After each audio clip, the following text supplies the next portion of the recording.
Saturday storms, while scattered, put on a show. Check out this video from viewer Will Jones in Smithfield. Lightning within the storm cloud lit up the evening sky. Heat lightning, right? Not so much.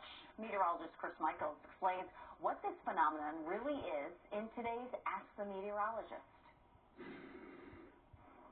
And yeah, as a kid, always called it heat lightning, right? But the more you study it, the more you find out that lightning's not necessarily due to heat, but different electrical charges. But when we say heat lightning, this is what we mean. We're talking about a storm that's miles away from us, but especially this time of year and heading into the summer, these storms get really tall. We're talking 30 to 50,000 feet tall, so it allows you to see them from miles away. So, okay, you can see them, but you can't necessarily hear them. It's because light travels about 875,000 times faster than sound does. So when you do see the lightning and hear the thunder right after, count the seconds between the two and then divide by 5. That'll tell you how far away the storm actually is.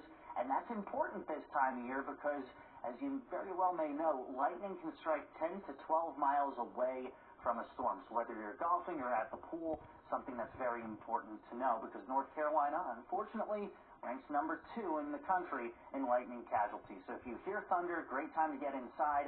And then after the storm passes, wait about 20 or 30 minutes. That way it's outside of that 10 to 12 mile radius. If you ever have any questions that you want us to dig deep into, you go to WRAL.com and search Ask the Meteorologist. A recall alert for you today. Tens of thousands of bottles of apple juice sold in North Carolina are being recalled. Martinelli's has recalled more than 7,000 cases of its apple juice. Here's what the bottle looks like. According to the FDA, the affected cases might be contaminated with a poisonous substance produced by certain molds, which are often found in rotting apples. These infected bottles were sold in 28 states, including North Carolina. The affected apple juice was sold in glass bottles with a Best Buy date of December 5th, 2026.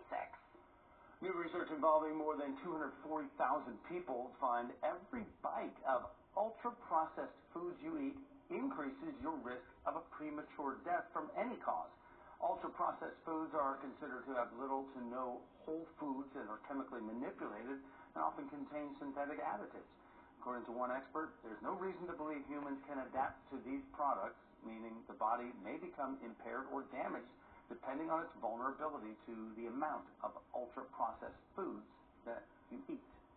Wow, so every bite, maybe reduce the number of bites, but it's just hard to give it up all together, you know what I'm saying? I might drop any minute. When you put it that way, I mean, every bite. With a long life, but you also want a happy life, and sometimes eating some of those foods makes people happy. Yeah. The last weekend of April at a ski resort in Alaska had a different take on the slopes. Here you go, Renee. This was the 2025 Slope Cup at the Alaska Resort. So skiers made a run down the slope and ended in a splash. Competitors were judged on the height of the jump, how far they traveled, style, tricks, and costumes. Ski resorts across Alaska end their ski seasons with their own version of this water event. Okay, let's see the finish on this one. Here we go. Oh, right out of the pool. Okay. That's the winner. Okay. That's the winner. I can see you doing that. Ooh, the belly flop. Ouch. No need to get away when you have a beautiful day like today, right? As we take a look at the peak of the living in Apex. NBC News Daily is next on WRAL. Your next local news update in 30 minutes. Oh, get out there and enjoy this. Yeah. We have breaking news updates anytime with our WRAL News app as well.